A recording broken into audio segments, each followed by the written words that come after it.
What's going on, guys? Welcome back to another video, and today we have another What Culture Star Wars video, and today their video is about 10 important Star Wars details that are almost never mentioned. So in this video, I'm kind of hoping they're going to bring up some details that I never really thought about and kind of like, blow my mind here and there, so hopefully they can do that. But if you guys want to see more videos like this, you have any ideas for future videos you want to see me watch or react to, give my opinion on, let me know in the comments below, because if I use your suggestion, I will give you a shout out in that video. But with that said, guys, let's jump in. These are 10 Star Wars details that are almost never mentioned. 10. The impact of Owen and Beru's death on Luke. The final scene of Revenge of the Sith shows Obi-Wan Kenobi handing an infant Luke Skywalker to Owen and Beru Lars, who go on to raise the boy like he's their own. In A New Hope, Owen and Beru are murdered by Imperial soldiers, with Luke stumbling across the grisly sight of their charred corpses after returning from a chat with Obi-Wan.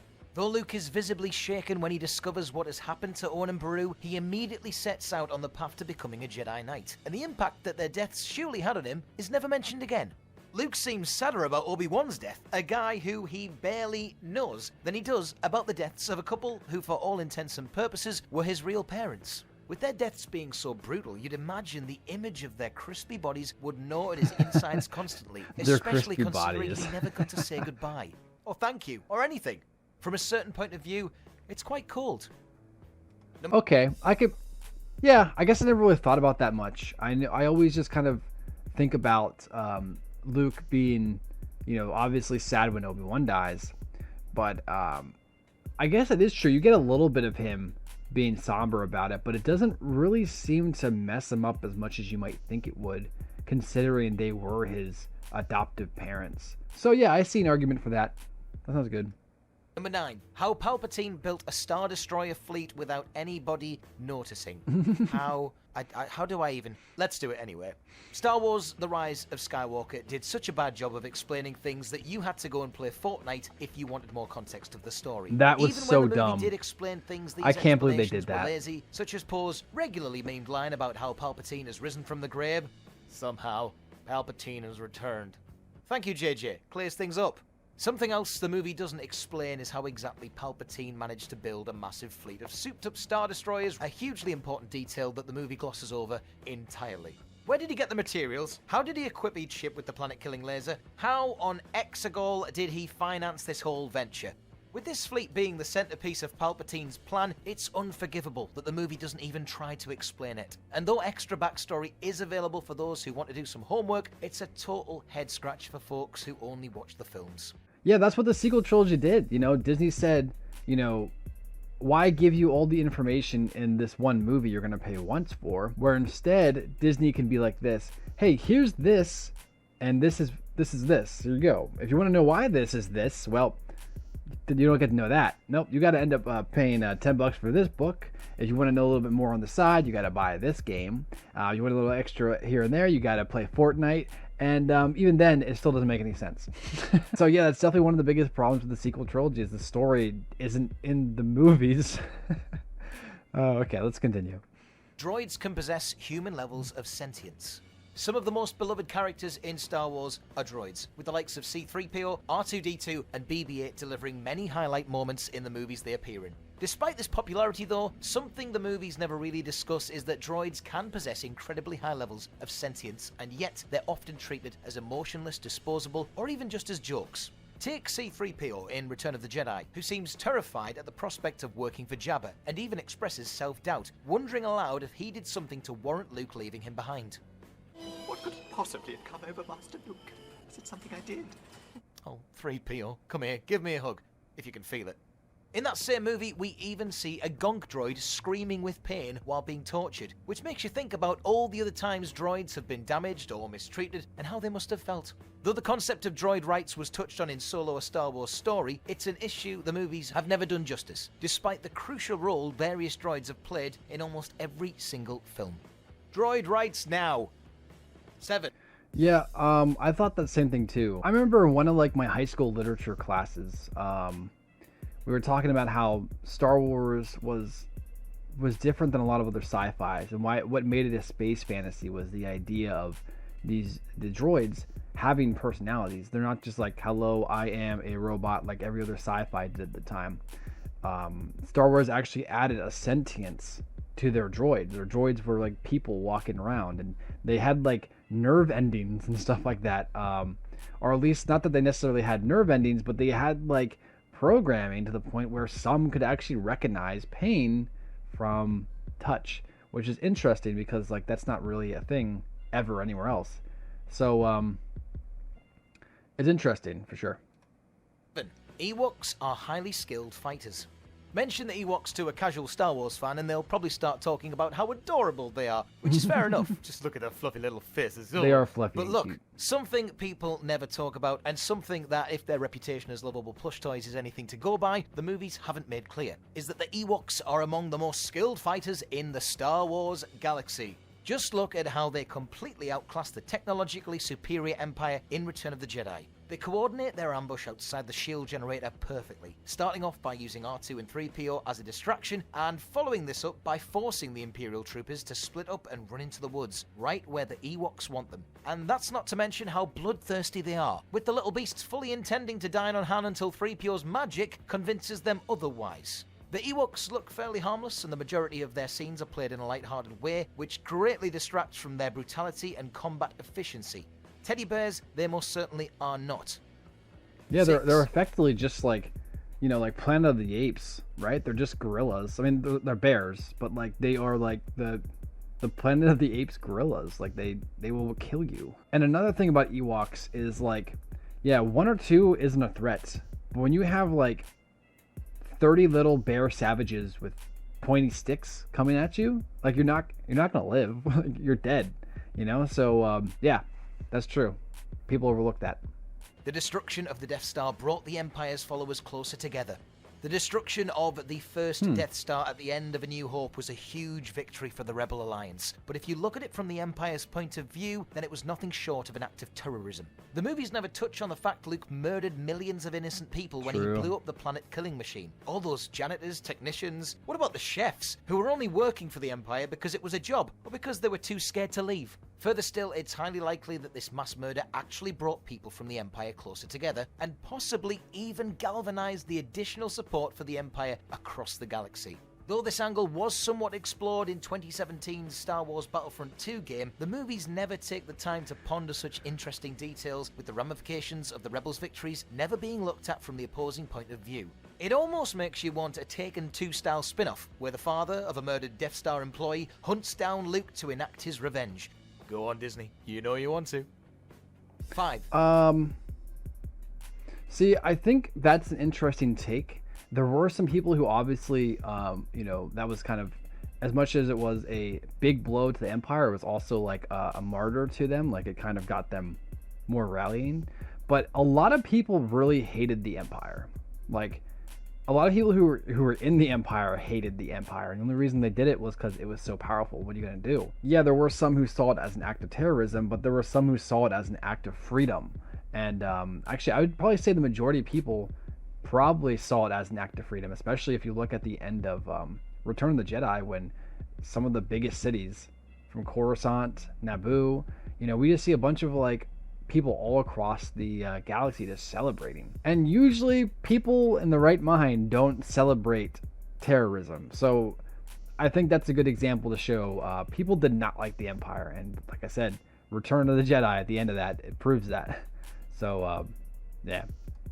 The Jedi are incredibly rare mythical beings. The Jedi are prominently featured throughout the entire Skywalker saga, from Obi-Wan and Anakin in the prequels to Luke in the kitty cat originals hair and on me. Rey in the sequels. This ends up giving off the impression that there's a Jedi on every street corner, making it easy to forget that in actual fact they are mythical beings, and that the vast majority of people in the galaxy have never actually seen one. Luke Skywalker. I thought he was a myth. Because we follow one of these lightsaber-wielding heroes for each of the 9 core movies, it does feel they're way more common than they actually are. Remember, the Jedi Content Order creators is always fairly have one of these reclusive ready to during the go. prequel era, and pretty much extinct for the next 6 movies. 4. The Dark... Yeah, I guess it is interesting. The idea of like these mythical creatures being, they were just everywhere and now they're not anywhere. You know, I'm okay with that because of how massive the universe is, and how, you know, if you were raised in an empire that believed that Jedi were evil, you know, and you're supposed to report them, maybe you would just kind of start to see them as mythical beings because they no longer existed, you know? So that's okay. Side of the Force isn't inherently evil. Force users are divided into two camps, the Jedi and the Sith, or the light and the dark. The movies draw a firm line between these two camps, telling us that the dark side is evil and that light, well, is right. Jedi want that on a t-shirt. While most on-screen evidence points to this being true, a notion that isn't fleshed out is that the dark side in isolation isn't necessarily evil. Rather, it's the users of the dark side who abuse its power for their own selfish or chaotic intentions. Look at someone like Count Dooku. Though he wields the dark side of the Force, he hasn't let emotions like anger and hatred corrupt him, like they have for so many other Sith. Instead, he uses his dark side abilities with control. He's clearly far more level-headed than the likes of Vader and the Emperor, proof that dark side users need not become mustache-twirling megalomaniacs. And then there's Dark Vectivus, who also practiced the dark side but never let it consume him and could stave off that destructive temptation. Despite what the movies might tell us, wielding the dark side doesn't automatically mean that a person is evil or that they will always succumb to the lure of power. It just depends on the person. 3. I mean, that's honestly, like, if you want to go from the dark side of just like in real life, if you want to come from that perspective, you know, that's how everything is, you know, like I'd even maybe say the dark side could be considered greed, because there is good greed and there's also bad greed. So, you know, that's with a lot of things. There's good and there's bad in everything. But yeah, a dark side user could be a Jedi. An argument could be made that, you know, Qui-Gon, he was more considered a gray Jedi, obviously, even though they're not technically canon. Maybe they did make him canon now, but you know, his thought process wasn't just Jedi. You know, he had more Sith ideals that people don't really want to talk about, and not like evil Sith ideals. I'd say more like the dark side and the idea of what a Sith would be. So that's interesting. And I always thought like that's one of the things that made Luke so powerful than a lot of other Jedi. It wasn't necessarily his training, but was the fact that he was able to use his emotions to his advantage. And that was one of the strongest things about him. That's what made him so powerful in Legends, was that he was able to wield the dark side for good, and I think that's interesting. So, yeah. How Maz Kanata acquired Luke's lightsaber. When Maz Kanata pulls Luke Skywalker's blue lightsaber from a box and hands it to Finn in The Force Awakens, Han Solo asks her where she got it. Her response? A good question for another time. In hindsight, her refusal to give an explanation feels startlingly similar to Poe's "somehow Palpatine returned." Sorry, I can't even say anymore. And though this particular detail arguably isn't as important, it's nonetheless frustrating that the movies never reveal how Maz acquired a lightsaber that was presumed lost deep within Cloud City. Some fans have headcanonized that because Maz was a pirate queen, she acquired it via her connections to the smuggling world. After all, she's lived a long life, so had plenty of time to stumble across it. Other Star Wars media has discussed the lightsabers post-Luke Fate 2, revealing that a random Ugnaught found it on Cloud City and kept it from being destroyed. But as for how it made its way into Maz's hands, that's a good question for another time. 2. We still don't know about that. Yeah, I'd like to know that full story. I think it was something like that, like the Ugnaught got the lightsaber and then someone stole it from the Ugnaught, or he sold it to someone who then got it stolen from, that eventually ended up in Maz's hands. It was someone like that. I don't know if that's canon or not, but I remember hearing there was actually a canon explanation now, but that's, I mean, I could be wrong. Dismemberment makes Force users less powerful. Though the whole midichlorian thing has been largely swept under the rug in recent years, it's still part of Star Wars canon. Midichlorians which live inside the body's cells are linked to Force potential, so the higher the midichlorian count, the more Force potential an individual will have. So what would happen if that count was suddenly reduced? In a 2005 interview, George Lucas himself spoke about that idea, discussing how dismemberment would affect a Jedi or a Sith's Force abilities, stating Anakin actually became less powerful after Obi-Wan chopped him into bits. Lucas went on to explain that the Emperor viewed Luke as a primo version of Anakin, simply because his body was more intact, and this was why he offered the younger Skywalker the chance to join him. Despite this idea coming straight from the horse's mouth, not a single Star Wars film has ever delved into it, which is bizarre considering how the franchise's two main characters both suffer dismemberments at various points. 1. Yeah, I always knew that. Like, that always made sense. Like, think about it, Vader can't use Force Lightning now because he has all these different augmentations, and he effectively has to rely more on the Force because he doesn't have the ability to use like his hands and stuff. Or he can use his hands for most things, but it's like that's what made him more powerful in the dark side, was that. But that was always something that was known, like Anakin's Force potential, what he could have become had he not been injured by Obi-Wan. He would have been unstoppable. That was kind of what they were going for. So when he was injured physically, he became less of a good duelist, but he had to rely more on that Force power to be able to keep up. And of course, you know, because of those robotic enhancements, while he wasn't as accurate, he was a lot more physically imposing and stronger in his fights. So you know, it's just one of those interesting things about him that I always knew, but I get it if people don't really get that. But yeah. Severity of the Republic's Geonosis defeat.